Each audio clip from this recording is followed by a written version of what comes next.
Morning guys after long time. आज south Indian अढाई recipe आणली आहे. याच्यामध्ये 1 कप राईस, नंतर 1 कप उडद डाळ, हाफ कप चना डाळ, 1/4 कप तूर डाळ, 1/4 कप मूग डाळ, असं सगळ्या डाळी आणि राईस एकत्र करायचे आहेत.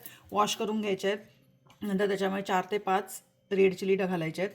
4 ते 5 घालायचे आहेत किंवा तुमच्या चवीनुसार घालायचे आहेत. तुम्हाला तिखट आवडत असेल तर तिखट घालायचे आहेत, कमी तिखट आवडत असेल तर कमी घालायचं आहे, मुलं असतील तर कमीच घालायचं आहे. सो ह्या माझ्या कोल्हापूरच्या मिरच्या त्यामुळे त्या तिखट आहेत, त्यामुळे मी कमीच घालते. आणि 1 टीस्पून बडीशोप. असं सगळं सोक करून ठेवायचं आहे 2 तासासाठी सोक करून ठेवायचं आहे.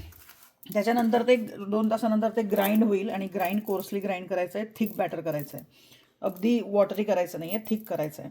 नंतर शेडेड फ्रेश कोकोनट हवं आहे. माझ्याकडे फ्रेश कोकोनट फ्रोझन होतं, ते मी क्रश करून घेणार आहे मिक्सीमध्ये. So anyway option is like, तुमच्याकडे पीसेस असतील तर ते क्रश करून घ्या किंवा शेडेड असेल तर शेडेड वापरा. पण फ्रेश कोकोनट हवं 1 वाटी. 1 फिस्ट कढीपत्ता, 1 फिस्ट चॉप्ड सिलँट्रो आणि 1 छोटासा अनियन असं चॉप करून घ्यायचं आहे. जेव्हा हे आपलं बॅटर तयार होईल, थिक बॅटर, त्याच्यामध्ये हे सगळं ॲड करायचं आहे.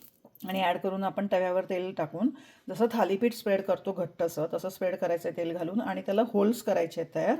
होल्स तयार करून त्याच्यामध्ये ऑइल सोडायचं आहे आणि कवर लावून ते थालीपीठसारखं शेकायचं आहे.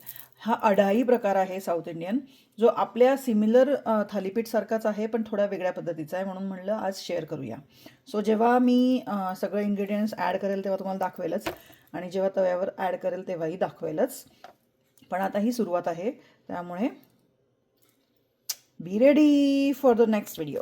ओके, आता यामध्ये बॅटरमध्ये मी सॉल्ट, चॉप्ड अनियन, नंतर कढीपत्ता आणि चॉप्ड सिलँट्रो आणि ते शेडेड फ्रेश कोकोनट असं ॲड केलेलं आहे. आणि घट्टसं बॅटर आहे बघा हे. आणि हे चमच्याने स्प्रेड करायचं आहे. कहाली म्हणतात आपण, आयनचं ज्याचा तवा असतो त्याच्यावर. आणि असे छोटे छोटे होल करायचे. मी थोडे मोठे केलेत आणि त्यात तेल सोडलेलं आहे. आता हे झाकण ठेवून स्टीम केलं होतं 5 मिनिटं, लो ते मिडियमच्या फ्लेमवर. आणि आता हे उलटं करायचं आहे बघा. आता उलट्या बाजूने पण भाजून घ्यायचं आहे. आता आपण थोडं परत त्या होल्समध्ये तेल सोडायचं आहे,